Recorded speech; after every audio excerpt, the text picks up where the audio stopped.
신에게 몸 파는 여자가 온다. 무리를 지어 거리를 어슬렁거리던 건달들 중 하나가 동료들에게 손가락으로 한 여자를 가리키며 소리쳤다. 저쪽에서 민망한 모습의 한 여자가 걸어오고 있었다. 그녀는 관대한 미소를 띠고 있었지만 몸에 아무것도 걸치지 않은 랄레슈아리였다. 간밤에 매운굴에 있지 않았을까? 동료 하나가 덧붙였다. 그는 여자가 금욕의 표시로 알몸으로 돌아다니는 것이 정신 나간 짓이라고 생각했다. 저렇게 못생겼는데 글쎄 일이나 있었겠어? 또 다른 남자가 말했다. 랄레슈아리에게 이런 조소와 모욕은 새삼스럽지 않았다. 그녀는 다른 종교인들이 질색하는 알몸을 개의치 않았다. 그녀가 이런 식의 수행 방법을 택한 것은 희망에 찬 신부로서 시작한 결혼 생활이 파국으로 끝났기 때문이었다. 그녀의 결혼은 행복으로 시작되었지만 오래가지 못했다.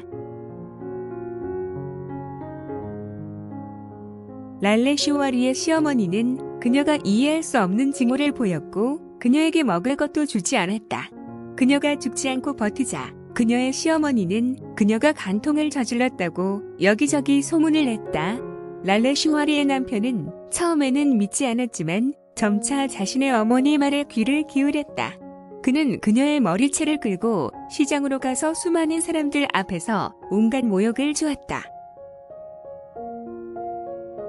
온몸에 멍이 든 그녀는 좌절했다. 그녀는 자신 앞에 오직 두 가지 선택만 있음을 알았다. 하나는 다른 사람들의 생각을 받아들이며 수치스러운 여자로 여생을 사는 것이었다. 또 다른 하나는 존경과 인정을 갈구하는 에고의 끝없는 요구의 폭압으로부터 자신을 완전히 해방시키는 것이었다. 그녀는 후자를 택했다. 그래서 그녀는 육체에 대한 자부심과 수치심과 집착을 완전히 없애고자 하늘과 구름을 옷삼아 아무것도 걸치지 않았던 은자들의 길을 따르기로 결정했다. 랄레슈아리가 그녀를 모욕한 건달들 앞을 막 지났을 때 그들 중 하나가 그녀에게 흙을 집어던졌다. 뭐 하는 짓들이야? 맞은편 거리에서 그것을 지켜보던 포목상의 상인이 달려나와 소리쳤다. 그만들 두지 못해. 그는 랄레슈아리의 팔을 잡고 자신의 가게로 데리고 들어가 문을 닫았다. 왜 이런 식으로 돌아다니면서 힘들게 사나요? 그는 걱정스럽게 투덜거렸다. 남자들에게 알몸을 보이는 것이 부끄럽지 않나요? 다른 여자들처럼 사리를 걸치면 안 되나요?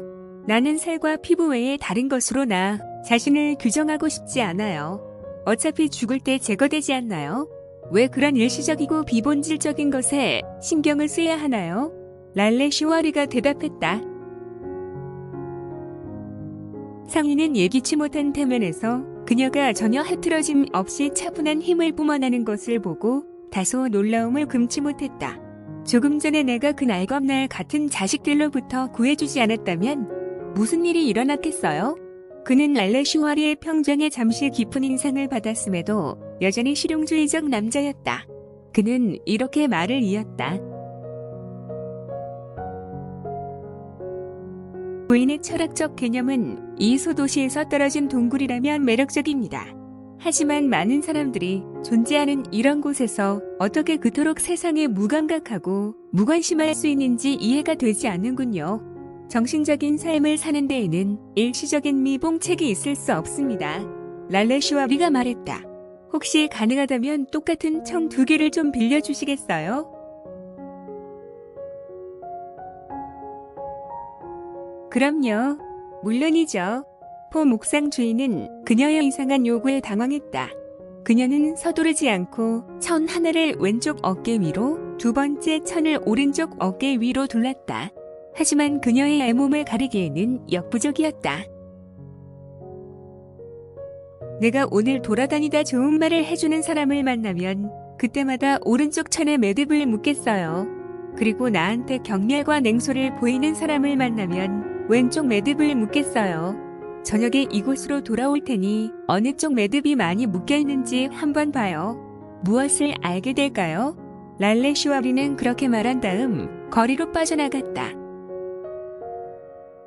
그녀가 처음 만난 사람은 한때 그녀의 설교를 들었던 이슬람 교도였다.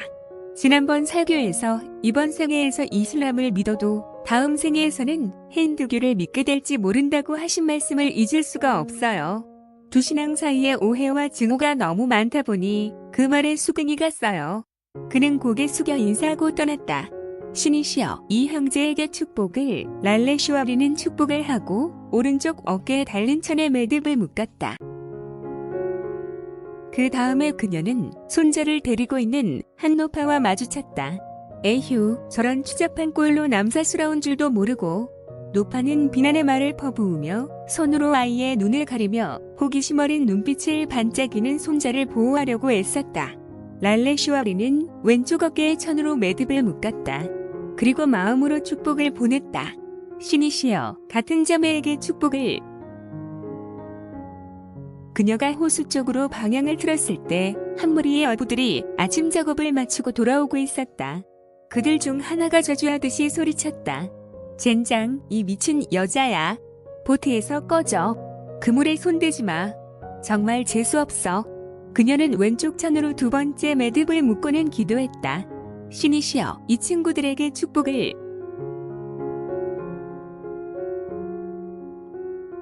그녀가 읍으로 돌아가는 중에 한 집을 지나쳤을 때 그 집 여자가 자신의 남편에게 이렇게 외치는 소리가 들려왔다. 어서 안으로 들어가요. 미친 여자예요. 불길한 조짐이에요.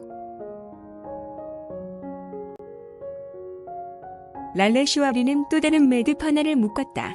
그녀가 거리 끝에 도달했을 때 갓 태어난 아기를 안고 있는 독실한 믿음을 가진 부부를 만났다. 랄레슈아리, 작년에 축복해 주신 것 많이 감사드려요. 당신의 은총으로 이 아이를 얻었어요. 그렇게 하루가 지나갔다. 땅거미가 깔릴 무렵 그녀는 포 목상으로 돌아갔다. 포 목상 주인은 그녀를 애처롭게 바라보았다. 모욕을 뜻하는 왼쪽 어깨의 천은 매듭이 가득했고 오른쪽 매듭은 몇 개 되지 않았기 때문이었다. 이제 알았죠? 이렇게 돌아다니면 엄청나게 매도당한다는 것을. 상인은 오전에 자신이 한 말의 정당성을 입증하려는 듯이 말했다. 여기 저울 없나요? 랄레슈아리는 그의 비난에는 관심 없다는 듯이 저울을 요청했다. 이상한 여자가 갈수록 이상한 요구만 하는군. 포 목상은 속으로 그렇게 생각했지만 그녀의 요구를 들어주기로 결정했다. 두 천의 무게를 한번 달아볼래요? 그녀가 말했다. 그가 천을 각각 저울 양쪽에 올리자 그것은 평형을 이루었다. 님은 내 삶의 방식을 이 천의 매듭수로 판단했어요. 이 세상에 사는 모든 사람들이 흔히 하는 것처럼 말이죠. 하지만 이 저울은 두 천의 모양이 달라졌어도 무게가 같다는 것을 보여주고 있어요.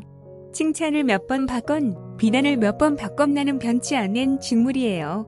지금까지 그랬던 것처럼 옷도 그렇지만 이 세상의 것들의 영향을 받지 않고 영혼의 평화 속에서 살고 싶어요.